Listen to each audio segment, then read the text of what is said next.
मैले पनि गरिब दुखी असहाय अपाङ्गलाई थोरै तिनो सहयोग गर्दै आएको धेरै साल नै भयो। गर्दै आउँदाखेरि साइप्रसमा रहेको मेरो साथीहरूले चाहिँ पठाउनु भएको थियो।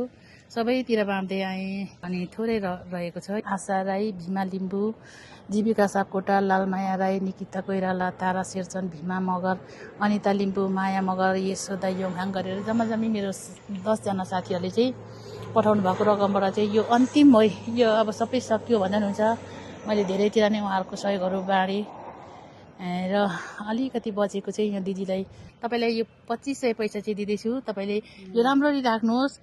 चोरहरू पनि आउँछ भन्नुहुन्छ। चोरहरूले नभेटाओस्, तपाईँको ज्यान खतरामा नहोस् र आफू पनि सुरक्षित बस्नु होला। एउटा तपाईँ छोरी मान्छे हो, छोरी मान्छेलाई अलिक गाह्रो नै हुन्छ। त्यही भएर चाहिँ तपाईँ एकदम सेफ्टी भएर बस्नु होला। सेवा नमस्ते, म ईशा बान्तवा। आज हामी यो मनहराको सुकुम्बासी बस्ती अस्ति बालेन सरकारले भत्काउनु भएको ठाउँमा चाहिँ आएको छौँ।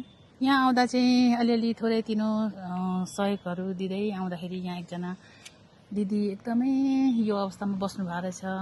यो सानो एउटा झुपडी यसो बेरबार पारेर चाहिँ बस्नु भएको रहेछ।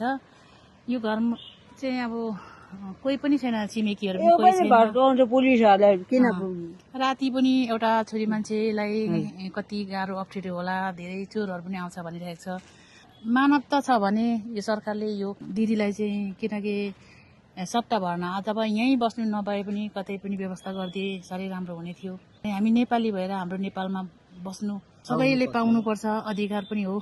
सबै आफ्नो आफ्नो ठाउँमा अब कता कता व्यवस्थित गरेर गए होला। यत्रो 900 घर कि कति भनेपछि थोरै त होइन, यहाँनिर उठाएको रहेछ। तर यो दिदीको चाहिँ कोही जाने ठाउँ पनि नभएर चाहिँ अब म यहीँ बस्छु।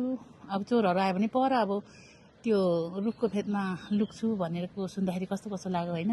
र यो दिदीलाई पीडा लाग्छ। यो मेरो आमा हुनुहुन्न, बानी हुनुहुन्न, आमा समानको मान्छे रात बिहामा के गर्छन्, कसो गरेर खान्छन्, पीडा यति नै हो।